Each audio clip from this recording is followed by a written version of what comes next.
Are we too economically attractive? Is this the reason that people are getting in those dinghies, do you think? Well, I think the British government could be a lot more robust in what they're doing.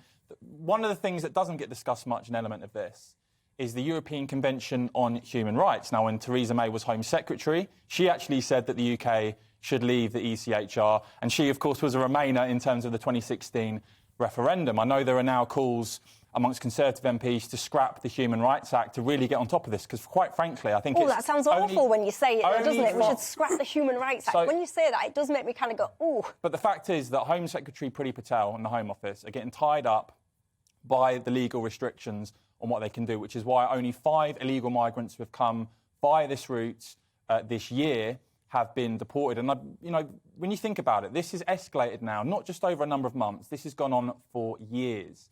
2020 saw a quadrupling on the number of people that came across via this route. We're now triple that for 2021. I think we're at about 27,000 people.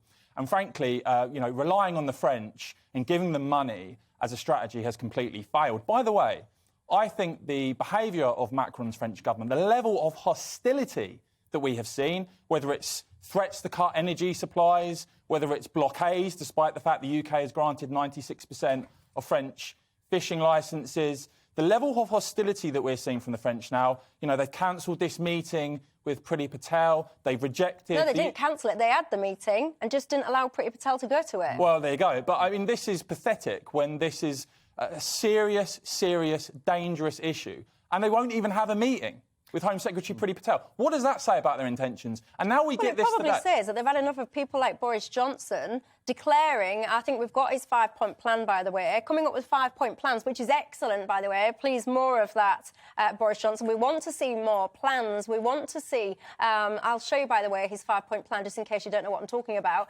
Joint patrols to prevent migrant boats from leaving French beaches. Using more advanced technology, such as things like sensors and radars, etc., to detect boats leaving. Maritime patrols in each of the territorial waters. Ensuring that there's better intelligence, basically, sharing there to drive more arrests and prosecutions, and committing to immediate work to strike a bilateral returns agreement between Paris and London, as well as discussions on an UK-EU agreement. So that was the 5-point plan. Very sensible, very good. But who goes around tweeting their thoughts before they've even had the meeting? Well, I think, to be fair, the British government have tried the softly, diplomatic, behind-the-scenes approach over a number of years now, and it's got absolutely nowhere. Don't forget, there have been a couple of reports now that even when the French authorities are on the beaches and they can see this going on, these illegal crossings, they're not even intervening.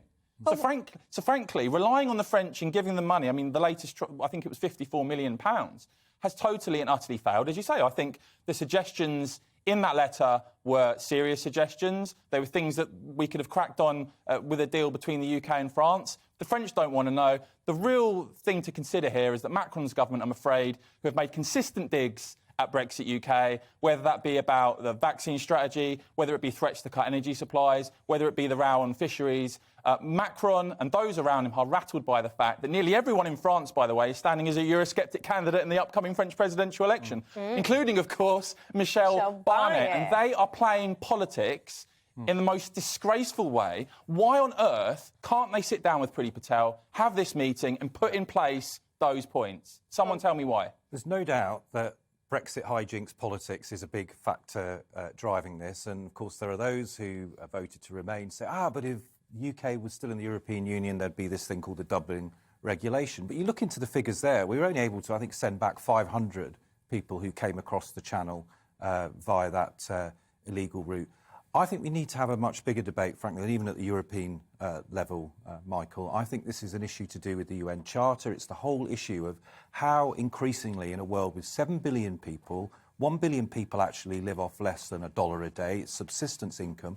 We're not going to take the pull factor away from individuals and families who want to move vast distances, often with the help of criminal gangs, to try and get into not just the UK, but other rich countries. So this is something that we're going to have to deal with at an international level. We're going to have to look at what the definition is of an asylum seeker. And the thing that really concerns me about this whole debate, not something that I actually realised until I looked into it very recently, and also because I have friends who fled the Taliban back in the summer and are now hold up in refugee accommodation in Istanbul, is it's not possible to apply for asylum status unless you arrive here in Britain. So that is the pull. That is the biggest pull factor as to why we have people risking their lives and coming across the Channel. So if we are genuinely about trying to play our part as one of several rich nations in the world, taking our fair share of refugees, then we've got to actually solve that asylum system and not just focus purely on what's going on across the Dover Straits. And Julie, your thoughts? I completely agree. I've been looking at issues of trafficking of women and girls into prostitution, for example, for decades. And what I see is desperation. And as you say, the criminal gangs, whether they're traffickers, whether they're smugglers, saying that we can help you cross, and then, of course, putting them in the most precarious of positions. And then you end up with people dead in the water and being described as economic migrants, when, in fact, what's happened to them is an entire trajectory of hell for them and their families. One thing that we could actually do on a national level is we could allow asylum seekers to work. Because all You can after 6 months, yeah. I mean, all of the asylum seekers that I've met in my work and in my life and in my neighbourhood, they actually want to work. They don't want to be coming over and taking food stamps and going to food banks and desperately scratching around for a living. There are so many women, for example, who are exploited into begging gangs on the underground, we've all seen. So if we allow people to work and recognise, as you've said, who is an asylum seeker? What's the definition of that?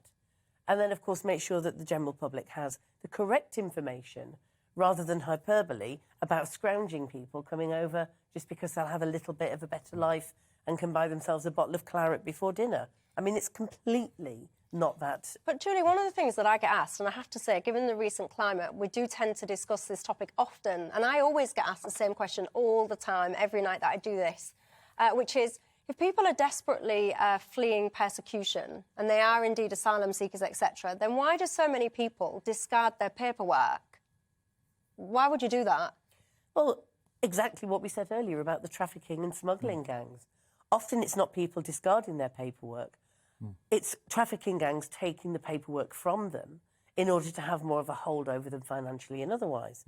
But also, they're prohibitive, sorry, it's a word I can't pronounce, you know what I mean. It's cold in here, don't worry. Difficulties that many people have is knowing that until they arrive on our shores, that they will be turned away from a third country and that won't have a chance of even trying to seek asylum through legitimate means. And I've met with people who've been able to have 1 hour with a lawyer to prepare their immigration asylum case, when in fact you need several more hours than that to look through the circumstances of that person and their family and why they've had to flee. It's not as simple as sitting for an hour with a legal aid lawyer and then, of course, being rejected and then being sent to Yarlswood. Yeah.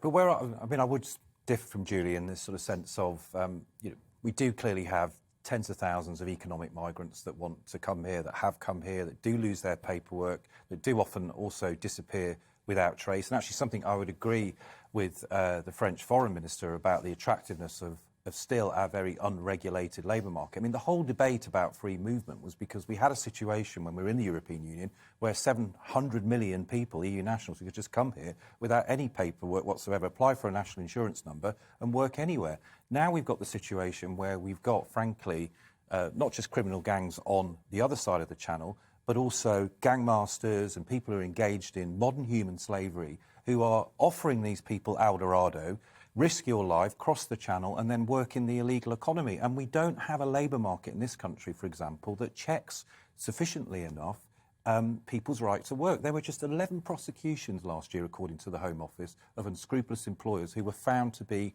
employing illegal migrants. Why is that so low? But the way to stop this dangerous situation is twofold. First of all, the government need to let it be known that anyone that comes illegally via this route, there's no point doing it. There's no point paying the criminal gangs because you ain't going to be allowed to stay. That message needs to go out loud and clear. The second thing the government need to do is stop playing so nice with the French. Instead of giving them money, let's start fining them for every boat they fail to stop coming across. If they don't want to pay those fines, we'll start revoking French fishing licences because don't forget, we've had threats and French blockades when we've already granted 96% of them. If they want to play silly buggers, if they don't want to get a serious handle on this, if they want to sit on the beaches and watch this go on and not intervene, then they can have zero access to our fishing waters, and let's see how that goes down. I think that is how you get things done on this. Welcome to the GB News YouTube channel. You can watch us live 24 hours a day, catch up on your favourite shows, and join in the conversation in the comments below. Don't forget to subscribe and you'll never miss any of our exclusive content.